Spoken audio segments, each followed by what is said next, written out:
Hi guys, welcome back to Morant's Rants. Plenty of good information, a little bit of motivation, a whole lot of truth, no financial advice. This is a one-take session, no edits, no cuts, nothing structured. This is just about AMC. I've been talking about this stock for over 2.5 years, and right now I'm reading the comments in a lot of these videos. Plenty of people are hanging on by a thread and or looking for something on Monday morning. We're about 24 hours, less than 24 hours away from that time frame. And I just want to have a conversation, guys. The questions I'm being asked are, well, let's put it this way. If you're asking the questions you're asking, can this still squeeze?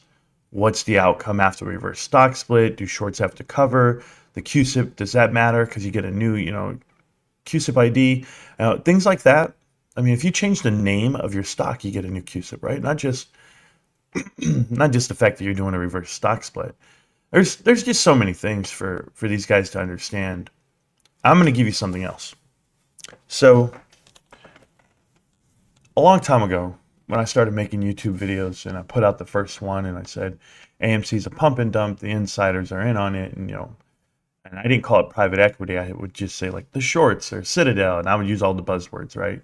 They're terrible, they're in it. And then as you get educated along the way, like everybody can thank GameStop, everyone can thank, this crowdsourcing that we do for information. But we are the information. It's not media. MSM, mainstream media, it was written off a long time ago. And so everyone right away starts looking to each other, and it's a peer-to-peer network out here. And some people are not of, moral upbringing. They're willing to say anything. The Thomas James of the world. Hey, you guys, and stock's so great. It's like that. And so of course I come out and I play with it and I have fun with these guys.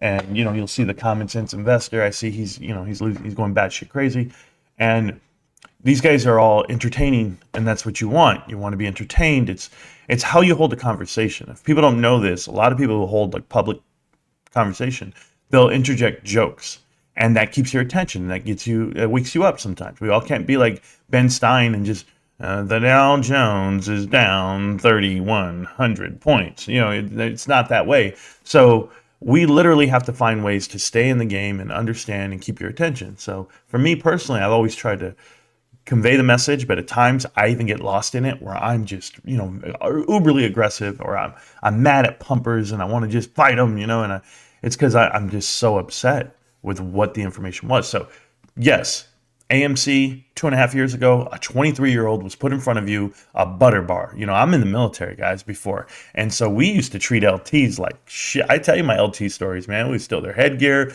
We tell them, go over there. You're the leader of the platoon, but really, are you? Because you've been in the Army for like 4 months and you don't know much, but yet you're in charge of 30 men who happen to have a lot more time and grade than you. So trade's being pushed out in front of the people. And I'm looking at this 23-year-old saying, how the hell is he going to give me financial advice or investment advice or any advice? Or is that what it is because he's promoting something? And the thing about mainstream media and even these guys who build platforms, I have a platform, guys. And I've been offered plenty of money to put their little website on the page or to push out a product, affiliate IDs and or partnerships. And I say, no, because that is what drives the message, right? The banks saying that they're going to give your company money and these ESG standards and report cards, and this is no, that's not how it works. It's best man for the job.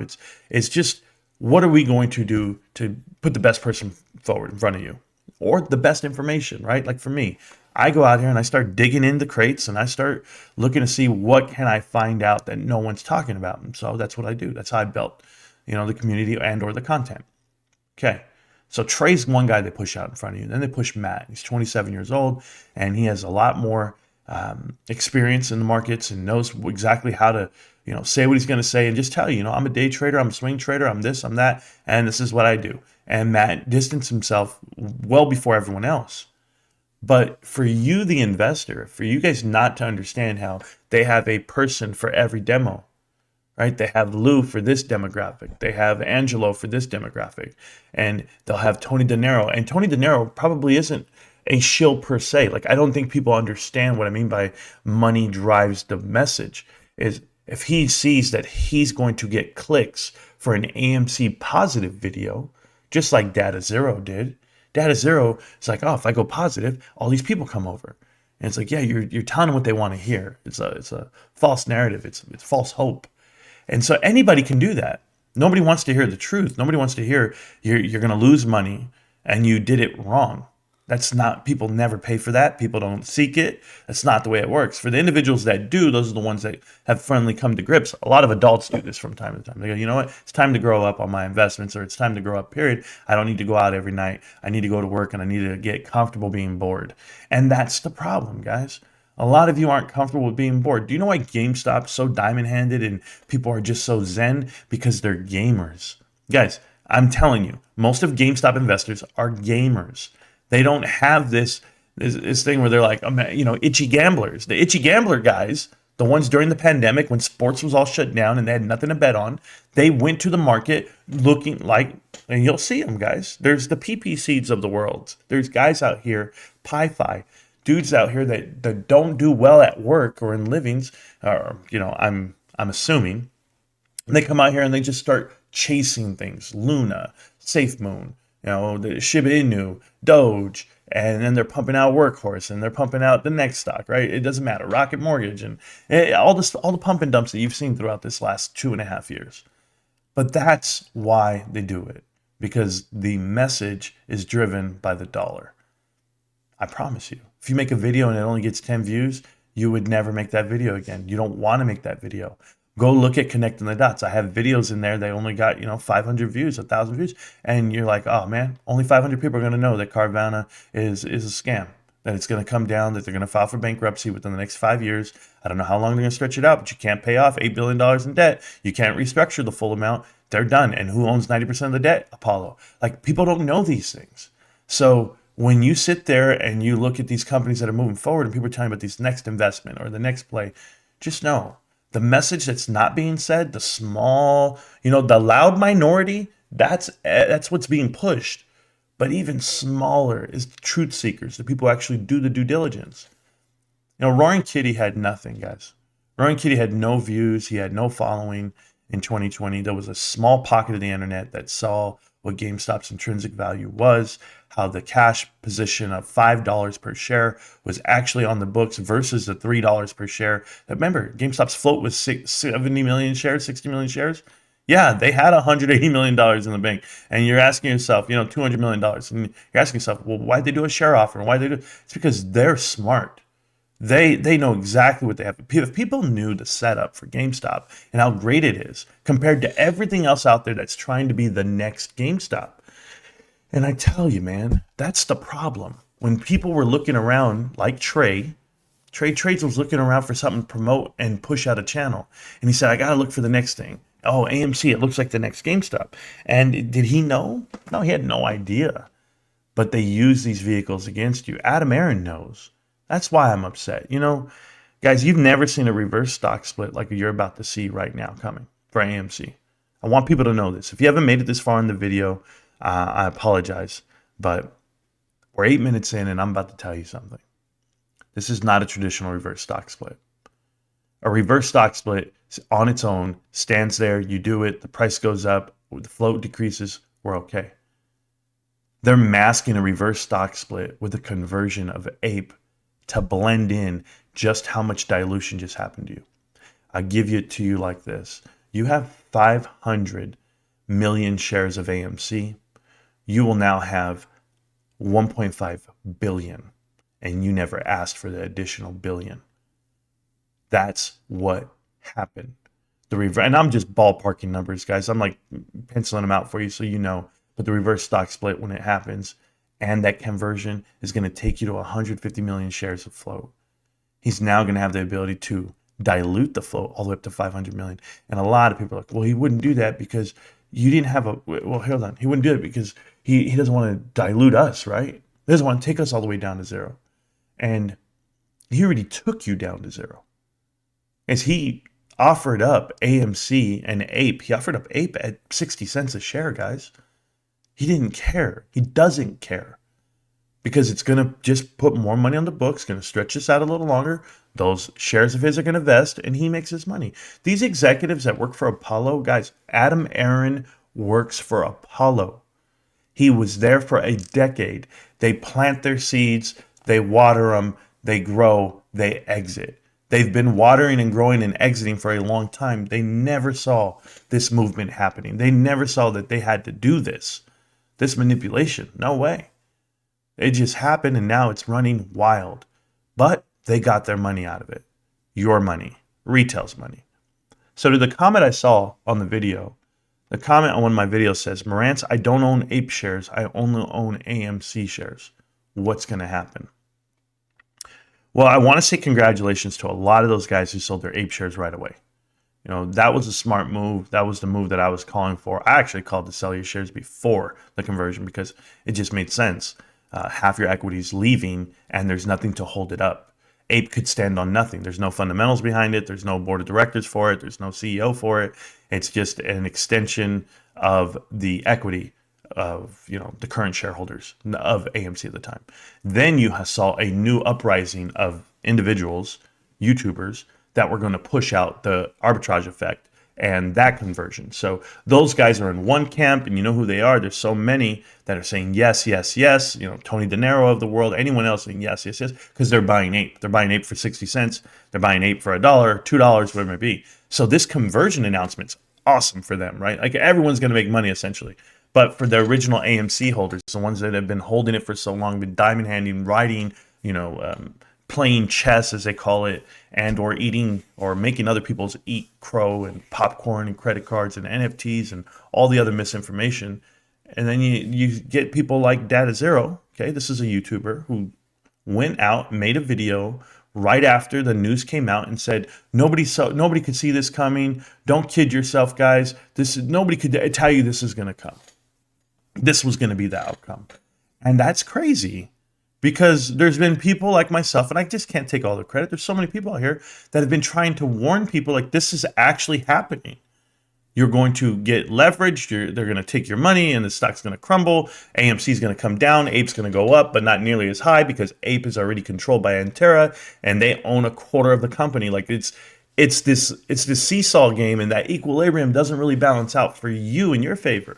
So yeah, you're sitting on a $3 stock and it's going to convert and it's going to transfer. But you asked the question, what do I do with my AMC shares or what happens to me? Well, just know AMC shareholders, you are about to get diluted 2-to-1 from this price. So that should tell you something. That should tell you that you're about to lose 33% more of your current shareholder price. So if you're going to lose 1/3 of your company, or 1/3 of your equity, and they already took 1/2, how much do you really have left? You're losing 1/3 of a half. I'm telling you. I know you don't understand it yet, but it's going to happen because think about it like this. Your shares were $20 when the split happened. They're going to be $3. And then they're going to do a reverse stock split. So I hope people know simple math. I hope they're not jaded by the timeline, by, you know, for the individuals who all brag, I got Ape only, or I just bought in. You're wrong, Marantz. No, I'm not talking to you. I'm not talking to you grifters that come through and make videos about it. It's half these guys don't even own positions. Like I saw Scavenger put up a post and he said, bought more call contracts that expire Friday. And it was like Friday, whatever the next Friday is coming up this week, right? And gamma ramp coming. And it was just like, what the hell, dude? You went and bought weeklies and your stock moved up 28 cents on the week. And that was like the big, you know, bullish movement. But now look at you. You went and bought weeklies on a Friday for next Friday, and within 3 hours after the market closed, you're out. You're out completely. But these guys will tell you they're not going to sell. They'll tell you they don't, you know, they didn't lose any money. All these guys tell you all the same stories, or they bought it at the low. And no, they call you dumb money for a reason. Now, dumb money is a term that you guys have changed on yourself to find it endearing, and yeah, we're dumb, and it's like a mocking. It's like a mockery, like you're mocking yourself. Yeah, I'm so stupid, right? So stupid, but yeah, look at me. No, it's not even that, guys. It's like you're refusing to admit you were wrong. So I asked the question, what's going to happen with your AMC shares? They're about to be cut really bad. And I'm very confident with this assessment. Adam Aaron is going to dilute this float. And the unfortunate part, what people need to understand, is that what you get per share, the dilution factor per share, it's not beneficial for institutions to come in. So if you were buying AMC debt, right, as an investor, you can. And if you were buying AMC debt, that's probably the better investment. I wouldn't tell you what to do with your money, but that's because when they become insolvent, they get terminated. The bondholders will hold this company. They will. They will run this company. They will decide what happens, and they will either sell out to private and or file for Chapter 11. And I am extremely confident in this assessment, just like I was with Bed Bath & Beyond, just like I am with Carvana, with Mullen Automotive eventually, and numerous other companies that are set up for private equity to come sweep in. So sorry for the outcome or for what it really is, but this is just the talk we're going to have today. I'm going to get going with my day. I still am working on a project that I hope you guys like. I've been piecing it together for about 5 days. I know. Trust me. Connecting the dots part 33. But it's a little different. It's a little different presentation that I'm putting together, but I want to make sure that I have the right info, and I hope you guys like it. Other than that, next week, let's see. I think GameStop can have some big movement. I showed you that on the chart. But more so, I think a lot of these AMC investors are going to try to recuperate their losses. If they come run into GameStop, I'm not going to say it's great. That's not what I'm looking for. You guys know the way I feel about it. I don't want people that just jump in and trying to make a dollar. That's not what GameStop is. GameStop is the hedge to everything. It is the place that I park my wealth. And individuals that need to show profits, individuals that need to sell positions. There are some out there that do that's their identity. They just don't want to build something. They want to have the cash to show it, to say, hey, I made a play or I made the right investment. I've been listening to a lot of people speak out of turn on investments. And they'll say things like, well, what is the profit position for buying an Apple share today, or a Costco share, or a Microsoft share? It's just so top heavy, and it's like you're going to hit the top tick, and that's what you're buying. You're buying top ticks. And then you're like, well, what do you mean? Why am I worried about it top ticking today? Like, why are we worried about where it was a year ago? Why are we not looking at it 10 years out, 15 years out, 20 years out? Why are you trying to get rich off the stock market when all it's going to do? Just understand, if you got rich today, guys, you won't have anything by tomorrow. I know you don't understand that, but it's because you will liquidate yourself. You'll develop these habits where you're stepping out of your norm. If you have a great career and you're working for it, I'm living proof, man. But I'm telling you, these stock pumpers, these YouTubers that cashed out on you for the last 2 years of misinformation, they're all walking away.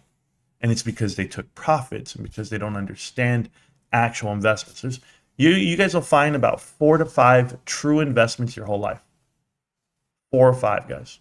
Companies that make sense. It's the right window. It's the right target. Everything's lining up. And for me, without a doubt, GameStop is lining up. It has had this run, and now everyone's in on it. Sure. And everyone bet against it. But you can imagine what the compression will be, the combustible, the grenade, the rocket, everything. You guys can imagine, because I know that I keep buying more, and I'm sure most of you have increased your percentages, but the company's great. The leadership's great. And until it's not, you'll see me say what I have been saying. It's GameStop. Can't stop, won't stop, GameStop. I'm still here, millionaires. And as far as AMC goes, guys, I'm confident on what's about to happen to this company. And they might see a spike at some point. Who knows? I don't know how. Do I care? Hell no. But it's not where you want to be. I don't know. I don't know how that spikes. I think it's a massive sell-off come Monday morning. But we'll find out. Peace.